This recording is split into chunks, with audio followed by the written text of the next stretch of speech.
issus d'une même famille. Si vous voyez dans certaines familles, beaucoup de familles sont divisées, c'est quoi? C'est à cause des gens qui ont la nature maléfique. Vous cherchez les problèmes comme ça, physiquement, vous ne trouvez rien. Et des familles qui sont divisées, il y a la haine, il y a la jalousie. Les gens qui sont ici d'un même père, d'une même mère, mais qui ne s'aiment pas. Vous pensez que c'est par hasard? Non, non. Il y a des gens qui ont la nature de Caïn. Regardez, ils étaient que 2 dans le monde. 2. Lui, l'aîné et son frère. Mais la jalousie, la haine est née à quel moment? À partir de la vie où son frère prospérait dans la présence de Dieu. Son frère avait fait quelque chose que Dieu avait agréé. Et que lui, il avait fait quelque chose que Dieu n'avait pas agréé. Au lieu de bénir Dieu, parce que le succès de son frère, c'était aussi son succès. La gloire de son frère, c'était aussi sa gloire. Mais non, lui, il dit non. Mon frère ne méritait pas cette gloire. Il fallait que cette gloire soit à moi seul. Ou soit il fallait que Dieu puisse partager cette gloire aussi à moi. Nous avons des gens comme ça dans nos familles. Nous avons des gens comme ça, même dans des milieux où nous fréquentons. Qui ne veulent pas votre progrès. Qui ne veulent pas votre avancement. Dans les mêmes familles. Dans des familles africaines, il y a pas mal de cas comme ça, des Caïns. Dans des familles asiatiques, il y a pas mal de cas comme ça. Même en Europe, il y en a aussi. C'est très triste. Le premier meurtrier qui a commis les meurtres physiquement, c'est Caïn. Parce qu'il avait nourri la haine par la jalousie. Et le monde auquel nous vivons, c'est ça, le monde-là. Rempli de la haine. La haine, la montée de la haine, ça sent même l'odeur. Il n'y a plus l'amour. Il n'y a plus l'amour. Dans nos assemblées, l'amour a disparu. Nous avons l'esprit de Caïn même dans nos assemblées, la haine. Vous savez qu'une personne aigrie, selon la Bible, a été meurtrier. Même si il n'a pas commis le meurtre physiquement. Le fait qu'elle a la haine dans son cœur contre quelqu'un, Dieu le considère comme un meurtrier. Attendez, lisons, regardez. Je suis dans la Bible, parce qu'il y a d'autres personnes qui vont penser, ah bah vous êtes en train d'inventer les choses. 1 Jean chapitre 3, verset 15. Quiconque est son frère est un meurtrier. Vous voyez cela? Quiconque est la haine, c'est un meurtrier. La Bible dit quoi? Et vous savez qu'aucun meurtrier n'a la vie éternelle demeurant en lui. Donc les meurtriers n'hériteront jamais du ciel. C'est-à-dire les personnes aigries, ceux qui ont l'habitude de détester les gens pour rien. Ces gens-là, la porte du ciel est fermée sur leur tête. Parce que comment toi tu peux avoir la nature divine et avoir une mauvaise semence comme la haine dans ton cœur? En tout cas, moi je ne sais pas. Moi je ne m'invente pas mes bien-aimés, moi tel que je suis là. Parce que quelqu'un est en train de prospérer, mes bien-aimés, en tout cas je ne sais pas. Je ne sais pas. Moi je ne sais pas. Je bénirai plutôt le Seigneur. Mais il y a des gens comme ça. Dans la vie de cette personne-là, tu n'auras rien. Il n'est pas le membre de votre famille. Mais son succès, son avancement est en train de te faire mal. Mais je ne sais pas. Tu es malade ou quoi? Ça te fait mal pourquoi? Est-ce qu'il est le membre de ta famille? Est-ce qu'il a pris quelque chose de toi?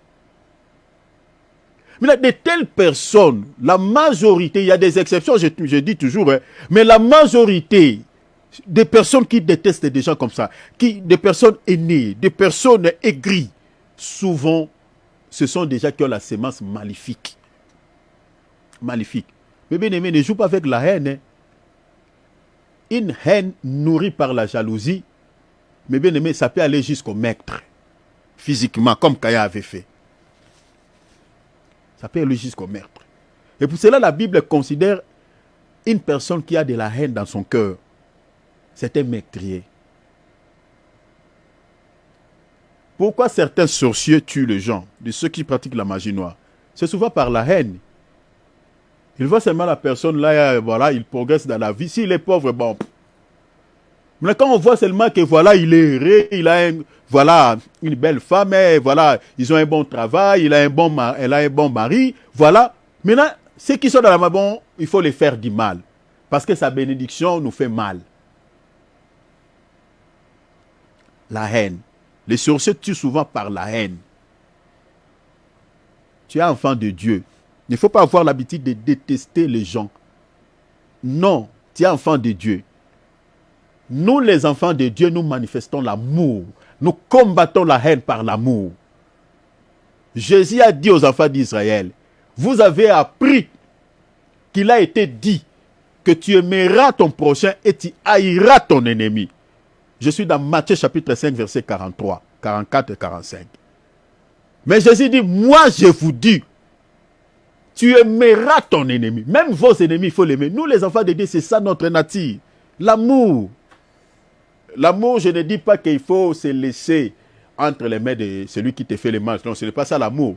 L'amour veut dire que la haine ne peut pas habiter ton cœur. Ne garde pas la haine. Même si ton ennemi te fait le mal, toi, tu ne peux pas combattre la haine par la haine. Parce que notre nature divine ne nous demande pas ça. Dans la nature divine, nous n'avons pas cette sémence. Nous combattons la haine par l'amour. Mais aujourd'hui, ça m'étonne. Vous voyez un chrétien, entre guillemets, mais qui déteste les autres. Nous avons ça même chez les serviteurs de Dieu.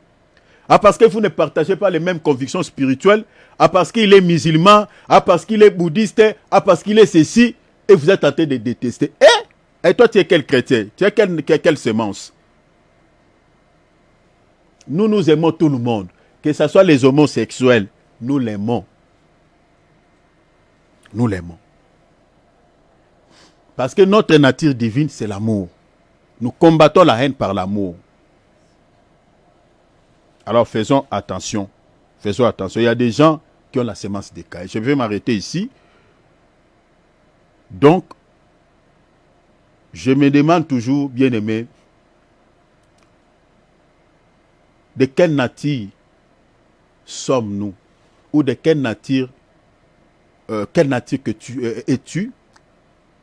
Est-ce que tu as la nature divine de Jésus ou tu as la nature maléfique? Observez seulement les signes que tu dégages toi-même. Observez, remarquez seulement, parce que ici, le vrai prophète de ta vie, c'est toi-même. Les signes que tu dégages déterminera de laquelle sémence es-tu sorti ou es-tu, ou de laquelle nature es-tu. À partir des œuvres. C'est Matthieu 5, 43, 44. Matthieu chapitre 5, verset 43, 44. Donc, regardez les fruits que tu dégages. Si tu dégages des mauvais fruits, c'est à partir du moment là, tu sauras. Peut-être tu viens nous accompagner dans nos assemblées pour que nous puissions partir à l'enlèvement. Et toi, tu resteras avec ton père ici sur la terre, où tu vas aller faire les barbecues en enfer avec les diables. Aller faire beaucoup de brochettes, griller beaucoup de viande, parce que là-bas, le feu, il y aura beaucoup de feu. Vous voyez ça?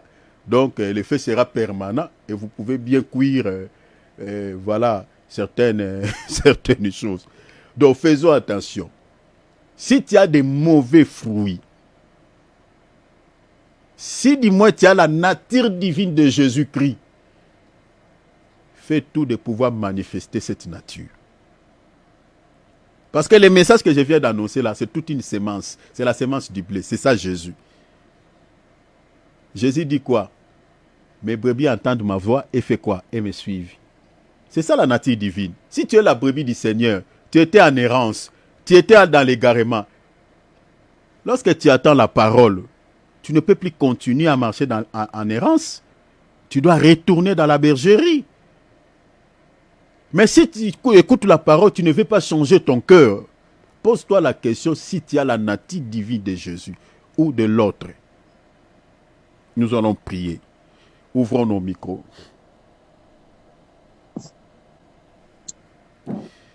Demande à Dieu.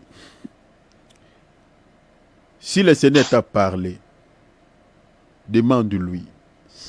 Demande à Jésus qui t'accorde la force d'abandonner peut-être une faiblesse que tu as. Tu as peut-être une faiblesse quelconque. De toi-même, tu ne peux pas. Tu dis, Seigneur, moi je crois que j'ai la nature divine. je suis enfant de Dieu. Mais Seigneur, je n'arrive pas à abandonner cette faiblesse. Aidez-moi à pouvoir abandonner cela. Demande à Dieu, sois sincère avec Dieu. Ne ferme pas ton cœur. La Bible a dit, si vous entendez sa voix, n'endurcissez pas votre cœur. Jésus revient. Il y a un enfer à éviter et un paradis à gagner. Il revient. Évitez d'aller en enfer, mais gagnez le paradis. Prions au nom de Jésus. Seigneur,